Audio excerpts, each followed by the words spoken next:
Okay, last we left MOT at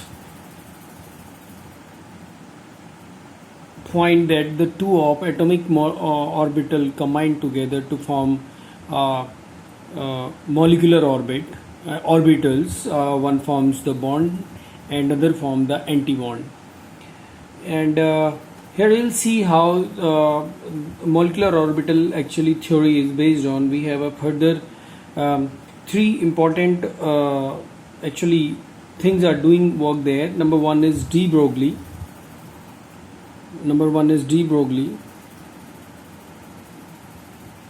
The second is Heisenberg uncertainty principle. Heisenberg uncertainty principle.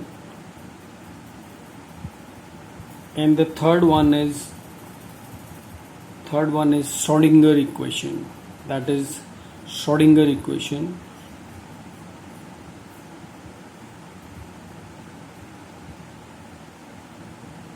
And how these three actually make this theory more stronger.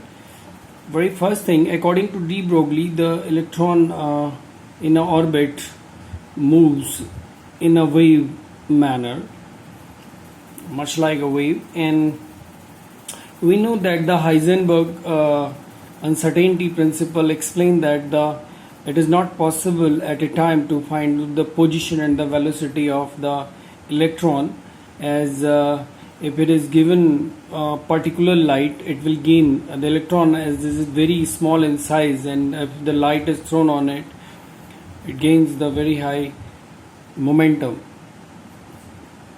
So while looking at the electron, if we look at the position, then it certainly gains the speed, and then the velocity cannot, the momentum cannot be noticed. It means this simultaneously finding the position and the momentum of the electron is not possible. That is the Heisenberg principle.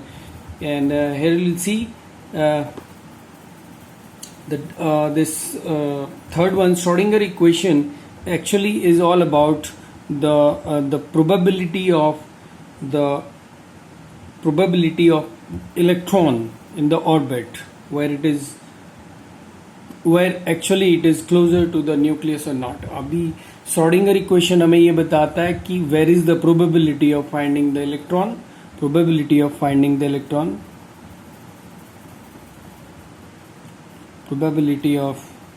finding electron. This tells the Heisenberg's uncertainty principle is based on at the same time it is not simultaneous. It is not possible to find the position and the momentum of the electron, and de Broglie suggests that the electron in an orbit always moves in a wave. So all three actually these theories together have a different impact. If we look at this de Broglie principle here, the electron must be in a orbit. Let's say if it moves in an orbit like wave, then there must be a wave function. If it moves like in a wave, then there must be a wave function, and wave function is like what?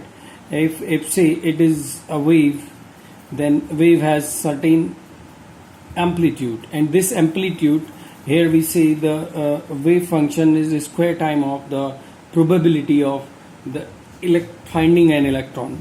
Probability of finding an electron. It is higher the psi. This actually is called psi. Higher the psi, higher the probability of the electron finding to the nucleus, closer to the nucleus. So that was the first thing. And if, for instance, if we take sigma 1s and sigma 1s star, then this sigma 1s star anti-bonding has a higher energy, which means the higher the energy means more, actually it will be far away from the nucleus. Naturally it is away from the nucleus, and the interaction between the nucleus and electron will less, and the stability will decrease. The stability will ultimately decrease. So what we saying is psi, which is the wave function, it is a probability of the finding electron in the orbit. And if you see, this is the bonding and anti-bonding of the 1s. The anti-bonding has higher energy. Higher energy means it is more away from the nucleus. The probability of the finding nucleus is away, and in this case it is closer. It means higher the energy, away from the nucleus, lesser the stability. Lesser the stability. It means anti-bonding is actually relating to the stability.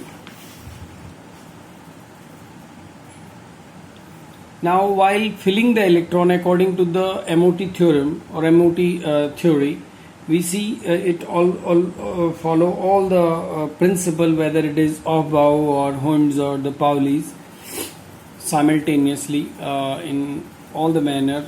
According to the Aufbau, the electron will fill in a less energy first, and according to the Hund's rule, the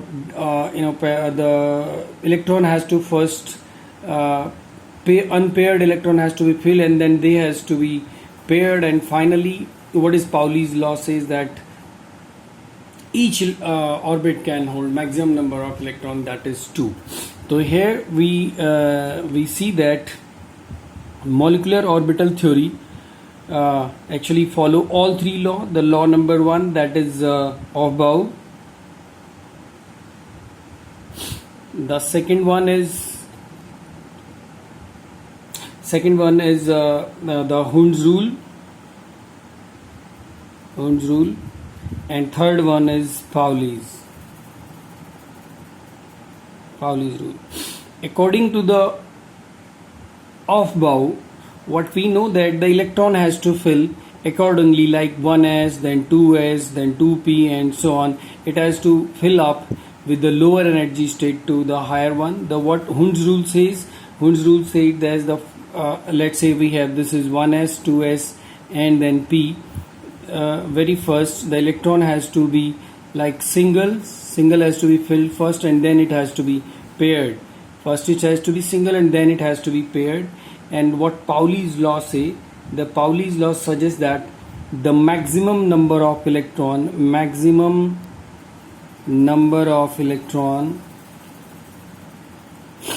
in orbit is 2, whether it is s or p. The maximum number of electron can be 2. Okay, now next one is finding the bond order. How we can calculate the bond order? The bond order is simply represented with the BO, and it is actually half number of bonding electron minus number of anti-bonding electron, and the half of the bonding and anti-bonding electron gives us the bond order. Simply, if bond order is less than or equal to 0, it means molecule does not exist. If bond order is like 1, it means simply it has a single bond. If bond order is just 2, it means a double bond, and bond order is like 3, it means there are triple bond. And we see simply if more the number of bond, lesser the bond length, more the bond energy. It is simply if the bond increases like 1, 2, 3, as the bond increases, at the bond increases, the number of bond increases, it means the bond energy will also increases. The bond energy will increases. What decreases is the bond length. The bond length has to go down. Bond length will decrease.